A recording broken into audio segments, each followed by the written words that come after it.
Olá pessoal, tudo bem? Professor Ronaldo, espero que vocês estejam todos bem, eu estou muito bem, graças a Deus. Estamos aqui para gravar uma aula muito legal, muito agradável para vocês e dar continuidade aos conteúdos que nós estávamos estudando na sala de aula. Espero que vocês gostem e aproveitem ao máximo. Então pessoal, vamos dar continuidade aos conteúdos. O conteúdo vai estar contemplado entre as páginas 410 e 430, que nós vamos estar vendo. Tá? Então vai estar dividido em duas aulas para vocês e está dando sequência à questão que fala da população. Tá?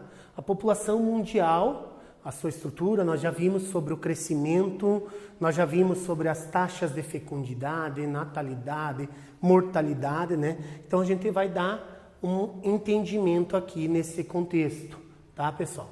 Então, nós vimos que a população mundial vai dar um grande salto no seu crescimento após a Revolução Industrial. Por que após a Revolução Industrial? Porque foi a partir desse momento que nós vamos ter grandes transformações socioeconômicas no mundo todo. Nós vamos ter uma evolução da medicina, a população de forma geral vai começar a ter maior acesso a alimentos, né?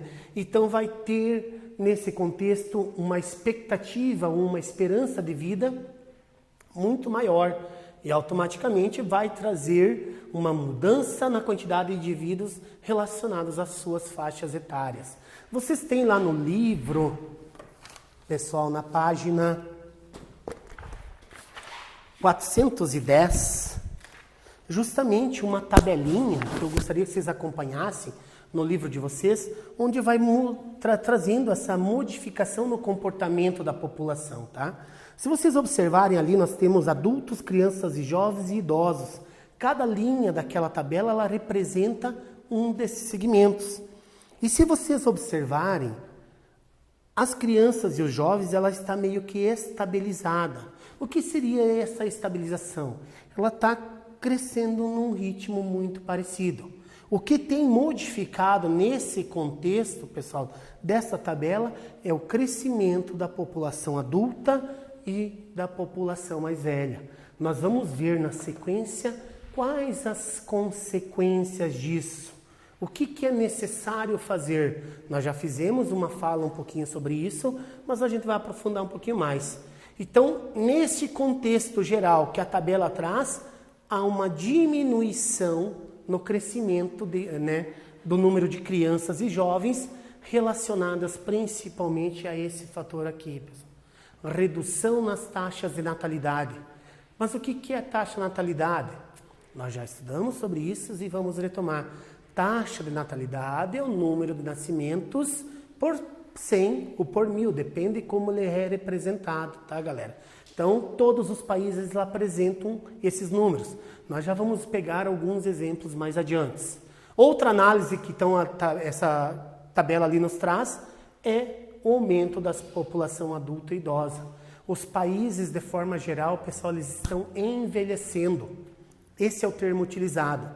Ou seja, vai chegar um momento que a maior parte da população do país ou é adulta ou é idosa.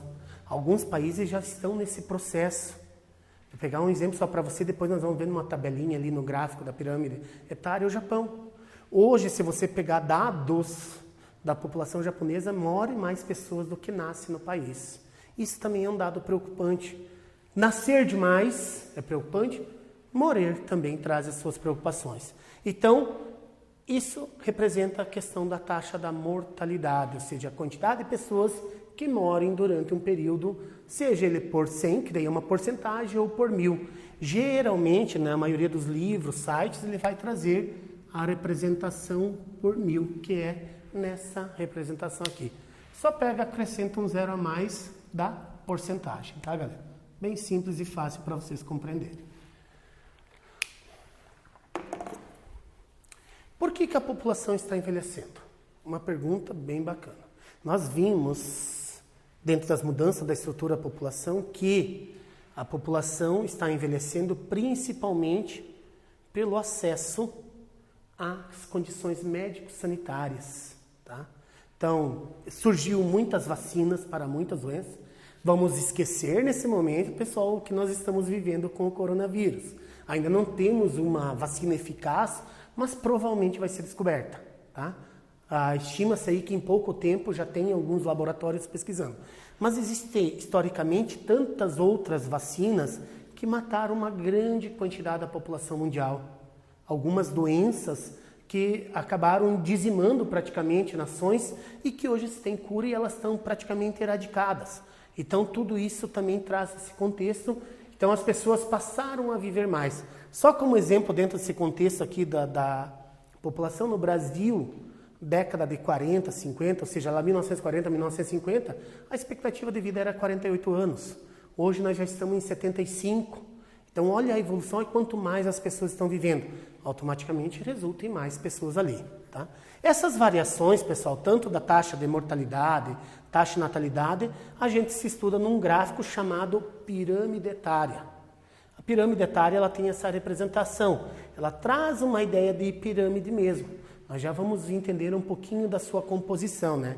Então, é uma representação gráfica que permite analisar informações como a quantidade de jovens, adultos e idosos, e também a quantidade de homens e mulheres que compõem a população.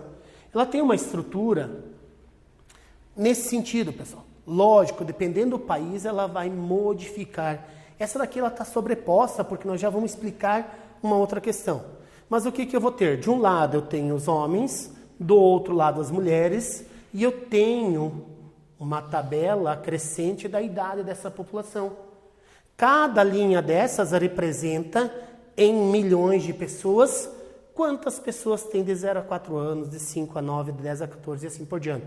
Se nós pegarmos esse exemplo aqui, que é uma tabela, esse mais escuro, de 2000, e o mais clarinho, 2035, eu já vou explicar para vocês entenderem isso, tá? Então, e lá em 2000, a população de 0 a 4 anos de homens, então, chegava a aproximadamente 5 milhões e 5 milhões de mulheres, tá? Então, crianças recém-nascidas, né, de 0 a 4 anos, nós tínhamos um total de 10. E ela vai modificando ao tempo. Por que ela afina tanto, pessoal? Olha, quando nós chegarmos de 80 ou mais, é uma pequena parcela da população.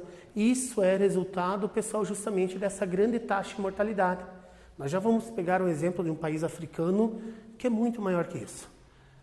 A parte mais clarinha, pessoal, sobreposta, ela já é uma projeção para 2035. Então, é essa mudança da população brasileira que nós vamos ter no decorrer desses anos. E notem, pessoal, que olhem aqui, aonde que veio parar tanto a quantidade de homens e mulheres de 0 a 4 anos. Olhem a diminuição desse número, desse dado, e, consequentemente, pessoal, olha o aumento que nós vamos ter nas outras partes. Então, esse gráfico, ele explica, pessoal, a chamada transição demográfica que a maioria dos países vão passar. Por que ocorre isso? Está associado a muitos fatores. A mulher no mercado de trabalho, o acesso à educação, as condições socioeconômicas, o custo de vida, então as famílias optam por ter menos filhos. Peguem e analisem a casa de vocês, conversem com os pais de vocês, avós de vocês, quantos irmãos eles têm, quantos filhos os avós de vocês tiveram, quantos irmãos os avós de vocês tiveram. Eu vou pegar um exemplo por parte do meu pai. Meu avô tinha 14 irmãos e minha avó 13. É um número muito alto, mas na época em que eles nasceram, era algo normal. Aqueles que tinham 2, 3 eram as exceções. Hoje nós temos essa estruturação invertida. Quem tem casais aí que tem 8, 6 filhos já são exceções. A maioria é 1, 2, 3 no máximo.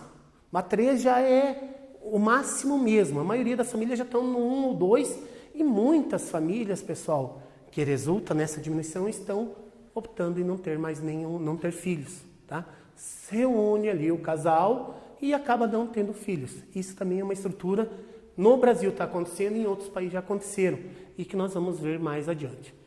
Então, dentro das pirâmides etárias, aqui nós vamos ter a divisão. Até os 19 anos, dos 0 aos 19, são considerados jovens ou crianças. Dos 20 aos 60, pessoal, os adultos, e acima de 60 idosos, tá? Uma coisa muito importante aqui, pessoal, tá? Devido a esta mudança na estrutura, alguns países estão mudando sua legislação para alterar a idade do que é chamado idoso. Alguns países já estão querendo estabelecer que idoso seja 70 anos. Se nós pegarmos aqui enquanto Brasil, nós temos algumas discussões relacionadas à previdência social, que é a aposentadoria, por exemplo, que tem se discutido em mudar. Porque até então no Brasil, 55 e 60 anos se aposentava. 55 a mulher, 60 anos os homens. Por quê? Porque historicamente a população vivia menos. Então uma pessoa que se aposenta, por exemplo, 55 anos, ela vai receber 20 e poucos anos de aposentadoria dentro da expectativa de vida que nós temos hoje. Mas vamos imaginar que essa pessoa viva até os 100. Não temos muitos, mas vai viver. Então essas mudanças são organizações do governo justamente para conseguir adequar essa questão financeira. Então, assim, aqui embaixo você trabalha muito a questão da mortalidade infantil. Essa parte aqui é chamada população economicamente ativa, aquela população que está trabalhando, e aqui está relacionado diretamente à expectativa de vida. O que os governos têm que fazer quando analisam uma pirâmide dessa? Investimento aqui em saúde e educação para essa população se formar, para ter condições. Investimento principalmente aqui em geração de empregos, tá? Então, a necessidade dessa população, de forma geral, estar trabalhando, estar buscando condições que, logicamente, vão investir em outras questões. E quando se tem uma grande parcela da população nessa faixa aqui da pirâmide, investimentos em previdência social e saúde, principalmente, porque essa população vai necessitar. Então, a tendência é que o Brasil, com o tempo, mude e nós vamos ter o ápice da pirâmide, como é chamado, com uma grande parcela da população. Então, pessoal, de início essa aula seria sobre isso, né, sobre essa estrutura da população mundial, né? Eu espero que vocês tenham entendido sobre esse conteúdo. Estudem o livro também, pessoal, façam os exercícios, tá? Isso quer dizer que estou com muita saudade de vocês. Um grande beijo e um grande abraço a todos.